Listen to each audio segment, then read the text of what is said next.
इस वीडियो में मैं आपको best large cap mutual funds के बारे में बताऊंगा end of course like my past videos मैं इस वीडियो में सिर्फ आपको उन लार्ज कैप फंड्स का नाम नहीं बताऊंगा बल्कि कंप्लीट प्रोसेस बताऊंगा जिसके बेसिस पे मैंने इन top large cap mutual funds को सेलेक्ट किया है। जो पैरामीटर्स मैंने यूज़ किया है best large cap mutual fund select करने के लिए वो है AUM that is asset under management. जिस फंड का AUM कम होगा हम उसे अपने लिस्ट से रिमूव करेंगे। फिर हम देखेंगे इन फंड्स का returns with respect to their benchmark across 4 horizons that is 1 year, 3 year, 5 year and 10 year. फिर हम इनका रिस्क पैरामीटर्स चेक करेंगे that is standard deviation and beta and then we will check their risk adjusted return that is Sharpe ratio and alpha and then we will check expense ratio, then annual turnover and allocation by market cap, and finally we'll see their portfolios in terms of major sectors and stocks where they have invested. Index fund और large cap mutual fund ये debate आजकल काफ़ी चल रहा है, तो इस video में हम जानेंगे कि लार्ज कैप और इंडेक्स फंड दोनों में से कौन सा ऑप्शन आपके लिए अच्छा होगा। So now let's start our selection process. तो सबसे पहले हम इनका respective asset under management check करेंगे। अभी large cap mutual fund space में 29 स्कीम्स हैं। तो वैसे स्कीम जिनका AUM 500 करोड़ से कम है उन्हें मैं अपने लिस्ट से रिमूव करूंगा। मैं लो AUM वाले म्यूचुअल फंड्स को इसलिए रिमूव कर रहा हूं क्योंकि कभी भी अगर मेजर मार्केट करेक्शन होता है लाइक 30-40% का, उस समय इनका AUM काफ़ी कम हो जाएगा।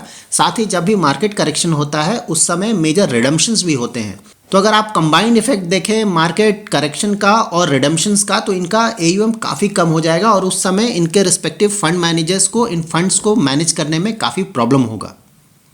एंड ऑफ कोर्स किसी फंड का अगर AUM कम है डजेंट मीन कि उसका परफॉर्मेंस खराब है। हो सकता है उसका परफॉर्मेंस काफ़ी अच्छा हो, but as a safety factor we will not select these funds. So now we are left with 17 large cap mutual fund schemes. So let's check their return as compared to their benchmark across 4 horizons that is 1 year, 3 year, 5 year and 10 year. हम इसमें mutual fund schemes के return को उनके respective benchmark के साथ compare करेंगे। अगर इन funds का रिटर्न 2 और मोर होराइजन्स में उनके रिस्पेक्टिव बेंचमार्क से कम है या फिर बेंचमार्क के आसपास है तो हम उन रिस्पेक्टिव फंड्स को अपने लिस्ट से रिमूव करेंगे। मैंने उन स्कीम्स को हाईलाइट किया है जिनका परफॉर्मेंस ओवर 2 और more different horizons as compare to benchmark अच्छा नहीं है। तो इस स्लाइड में आप देख सकते हो कि ज़्यादातर फंड्स रेड में हैं और सिर्फ 2 फंड्स हैं जिनके returns as compare to their benchmark अच्छे हैं। In fact most of the funds के लिए अगर आप देखें तो उनका परफॉर्मेंस अक्रॉस ऑल 4 होराइजन्स अच्छा नहीं है। अगर आप HDFC टॉप 100 फंड को देखें तो 1 ईयर में बेंचमार्क ने 12.27% का रिटर्न दिया है जबकि इस फंड ने सिर्फ 3.61% का रिटर्न दिया है। 3 इयर्स में बेंचमार्क ने 9.18% का रिटर्न दिया है जबकि इस फंड ने जस्ट 4.31% का रिटर्न दिया है। 5 इयर्स में बेंचमार्क ने 12.8% का रिटर्न दिया है जबकि इस फंड ने 10.57% का रिटर्न दिया है। 10 इयर्स में बेंचमार्क ने 10.23% का रिटर्न दिया है जबकि इस फंड ने सिर्फ 8.82% का रिटर्न दिया है। सो अक्रॉस ऑल होराइजन्स इस फंड का परफॉर्मेंस अच्छा नहीं है। सिमिलरली अगर आप निप्पॉन इंडिया लार्ज कैप को देखें तो 1 ईयर में बेंचमार्क ने 13.10% का रिटर्न दिया है जबकि इस फंड ने सिर्फ 3.44% का रिटर्न दिया है। सिमिलरली 3 इयर्स में बेंचमार्क 9.14% का रिटर्न दिया है जबकि इस फंड ने सिर्फ 4.13% का रिटर्न दिया है। 5 इयर्स में भी बेंचमार्क ने 12.86% का रिटर्न दिया है जबकि इस फंड ने 10.41% का रिटर्न दिया है। 10 इयर्स में भी इसका रिटर्न सिर्फ बेंचमार्क के आसपास ही है। Although most of the funds का परफॉर्मेंस अच्छा नहीं है लेकिन मैंने इन 2 फंड्स का नाम इसलिए लिया है क्योंकि एक समय में इन दोनों फंड्स का परफॉर्मेंस काफ़ी अच्छा हुआ करता था। So now here we can talk of index fund versus mutual fund large cap. यहाँ आप देख पा रहे हैं कि आउट ऑफ 17 फंड सिर्फ 2 फंड ऐसे हैं जो कि कंसिस्टेंटली अपने बेंचमार्क को बीट कर पा रहा है जबकि 15 फंड्स ऐसे हैं जो कि अपने बेंचमार्क को अक्रॉस डिफरेंट होराइजन्स बीट नहीं कर पा रहे हैं।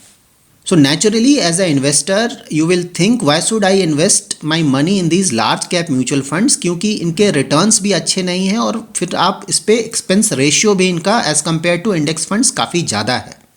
लार्ज कैप म्यूचुअल फंड्स का performance as compare to their benchmark कम होने के दो बड़े रीजंस हैं। मेजर रीजन ये है कि इन्हें अपने टोटल एसेट का at least 80% investment large cap stocks में करना पड़ता है, that is only top 100 companies.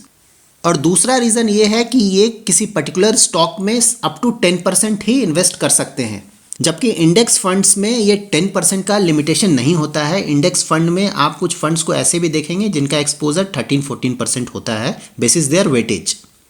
Although ज़्यादातर large cap mutual fund schemes ने अंडर परफॉर्म किया है as compare to their respective benchmark, लेकिन फिर भी हमारे पास कुछ ऐसे स्कीम्स हैं जिन्होंने कंसिस्टेंटली अपने बेंचमार्क को बीट किया है over the years. Overall, we can say that if you are not able to review your portfolio regularly, then go for index funds. लेकिन अगर आपके पास टाइम है अपने पोर्टफोलियो को रिव्यू करने का at least once in 3-4 months, go for large cap funds, क्योंकि इन फंड्स ने अपने बेंचमार्क को अच्छे मार्जिन से बीट किया है ओवर द ईयर्स।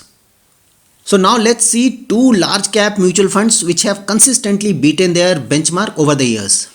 सो पहला large cap mutual fund scheme है एक्सिस ब्लू चिप फंड। अगर इनका रिटर्न्स देखें तो अक्रॉस 1 ईयर बेंचमार्क ने 12.11% रिटर्न दिया है, जबकि इस फंड ने 17% रिटर्न दिया है। 3 ईयर्स में बेंचमार्क ने 10.4% रिटर्न दिया है, जबकि इस स्कीम ने 15.30 रिटर्न दिया है। 5 ईयर्स में बेंचमार्क ने अबाउट 13% का रिटर्न दिया है, जबकि इस फंड ने अबाउट 16% का रिटर्न दिया है।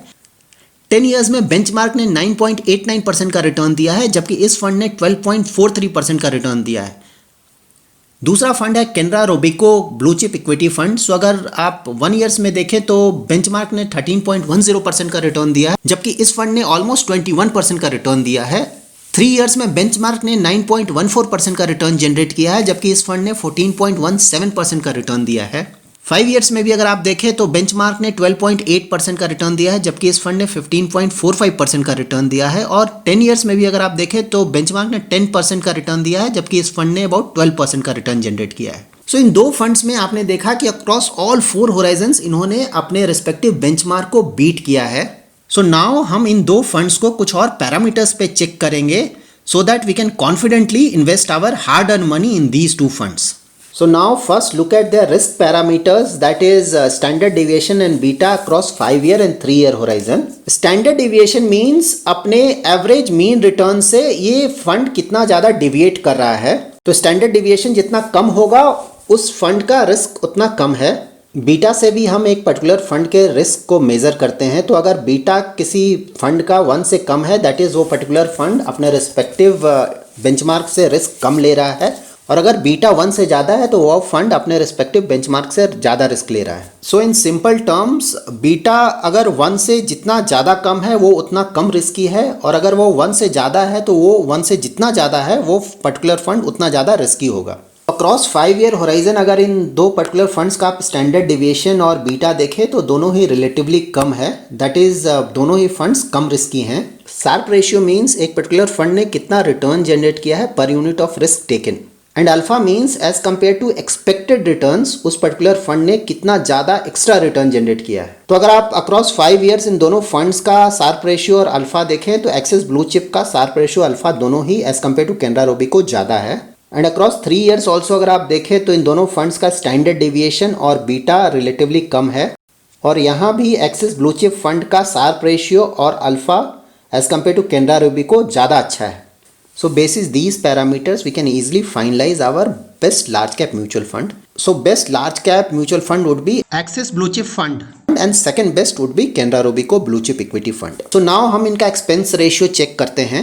एक्सपेंस रेशियो मीन्स एक पर्टिकुलर फंड आपका पैसा मैनेज कर रहा है तो उसके लिए कुछ वो फी चार्ज करते हैं, उसे ही हम एक्सपेंस रेशियो बोलते हैं. तो एक्सिस ब्लू चिप का एक्सपेंस रेशियो है 0.52%, जबकि Canara Robeco blue chip equity fund का एक्सपेंस रेशियो 0.82% है. तो Canara Robeco blue chip equity fund का एक्सपेंस रेशियो भी ज़्यादा है as compare to Axis blue chip fund. Annual turnover means एक पर्टिकुलर फंड एक साल में कितना ज़्यादा अपने फंड्स को बाय या सेल करता है. अगर आप एनुअल टर्नओवर देखें तो एक्सिस ब्लू चिप का एनुअल टर्नओवर ज़्यादा है as compare to Canara Robeco blue chip equity fund. और अगर आप एलोकेशन देखें मार्केट कैप वाइज तो एक्सिस ब्लू चिप फंड ने अपने टोटल एसेट का 98.65% लार्ज कैप स्टॉक्स में इन्वेस्ट किया है, जबकि Canara Robeco blue chip equity fund ने लार्ज कैप स्टॉक्स में 84.39% इन्वेस्ट किया है, जबकि मिड कैप स्टॉक्स में 9.84% इन्वेस्ट किया है अपने टोटल एसेट्स का। तो now look at there fund managers. Axis blue chip और कैनरा रोबेको दोनों को ही दो फंड मैनेजर्स मैनेज कर रहे हैं। एक्सिस ब्लू चिप फंड के फंड मैनेजर हैं श्रेयास देवालकर, जो कि इस फंड को 2016 से मैनेज कर रहे हैं। दूसरे फंड मैनेजर हैं हितेश दास, जो कि इस फंड को 2020 से मैनेज कर रहे हैं। Canara Robeco blue chip equity fund के फंड मैनेजर हैं श्री दत्ता, जो कि इस फंड को 2016 से मैनेज कर रहे हैं। और दूसरे फंड मैनेजर हैं संजय, जो कि इस फंड को 2019 से मैनेज कर रहे हैं। सो नाउ अब हम इन फंड्स के रिस्पेक्टिव पोर्टफोलियोज को चेक करते हैं। सो अगर आप एक्सिस ब्लू चिप फंड को देखें तो इसमें जो टॉप सेक्टर्स हैं वो है फाइनेंशियल सर्विसेज, जहां इनका इन्वेस्टमेंट ऑलमोस्ट 42% का हुआ है। आईटी में इनका इन्वेस्टमेंट 16.54% है, कंज्यूमर गुड्स में 15.53% है, फार्मा में अबाउट 7.4% है और ऑयल एंड गैस में अबाउट 6% है। अगर आप Canara Robeco blue chip equity fund के भी टॉप सेक्टर्स को देखें तो इनका भी मेजर इन्वेस्टमेंट फाइनेंशियल सेक्टर में ही है, दैट इज अबाउट 34%। टेक्नोलॉजी में इनका इन्वेस्टमेंट अबाउट 15% है, जबकि एनर्जी में 9%, एफएमसीजी कंपनीज में अबाउट 7%, हेल्थ केयर में अबाउट 6.36%, ऑटोमोबाइल में अबाउट 6.14% और कंज्यूमर ड्यूरेबल में 5.32%। So that's it for today. अगर आपको मेरा वीडियो पसंद आया है तो प्लीज़ लाइक एंड शेयर करें, और अगर आपने मेरा चैनल सब्सक्राइब नहीं किया है तो प्लीज़ सब्सक्राइब करें। Thanks a lot for watching.